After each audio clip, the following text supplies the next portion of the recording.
అందరికీ నమస్కారం. నేను మీ శ్రీ కోమలి చంద్, గ్రామీణ డిజిటల్ సేవ. సో ఎప్పటి నుంచో తల్లికి వందనం పథకం కోసం ఎదురు చూస్తూ ఉంటున్నామండి. దానికోసం ఒక ముఖ్యమైన అప్డేట్ మీ ముందుకు తీసుకొచ్చాను. జాగ్రత్తగా వినండి, వీలైన మందికి తెలియపరచండి. తల్లికి వందనం పథకం లబ్ధి పొందడంలో సమస్యలుంటే లేదా ఏదైనా ఫిర్యాదులు చేయాలి అనుకుంటే వాటిని పరిష్కరించే విధానం మీకు తెలియజేస్తానండి. అనర్హులైన తల్లులు లేదా సంరక్షకులు తమ ఫిర్యాదులను నమోదు చేసుకోవడానికి సంబంధిత గ్రామ సచివాలయంలో లేదా వార్డు సచివాలయాన్ని సంప్రదించాలండి.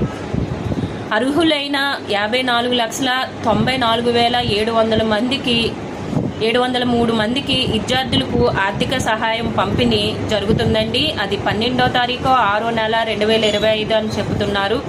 సచివాలయాల్లో అర్హత మరియు అనర్హుల జాబితాల ప్రచారణ జరుగుతుందండి. అది కూడా 12వ తారీఖు 6వ నెల 2025. సచివాలయంలో అభ్యంతరాలు ఫిర్యాదుల సేకరణ 12వ తారీఖు 6వ నెల 2025 నుండి 20వ తారీఖు 6వ నెల 2025 వరకు జరుగుతుందండి. ఫిర్యాదుల ధృవీకరణ మరియు అనుబంధ అర్హత జాబితా తయారు చేసే తారీఖండి 21 తారీఖు 6వ నెల 2025 నుండి 28వ తారీఖు 6వ నెల 2025 వరకు జరుగుతుందండి. సచివాలయంలో అర్హత కలిగిన 1వ తరగతి మరియు జూనియర్ ఇంటర్ విద్యార్థులకు జాబితా ప్రచురణ 30వ తారీఖు 6వ నెల 2025 వరకు జరుగుతుందండి. అర్హత కలిగిన లబ్ధిదారులకు ఆర్థిక సహాయం పంపిణీ 5వ తారీఖు 7వ నెల 2025న జరుగుతుందండి.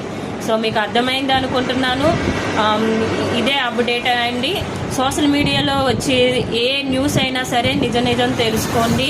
ఫేక్ ఏది నమ్మద్దు, ఎక్కువ ఆందోళన పడద్దు. Thank you.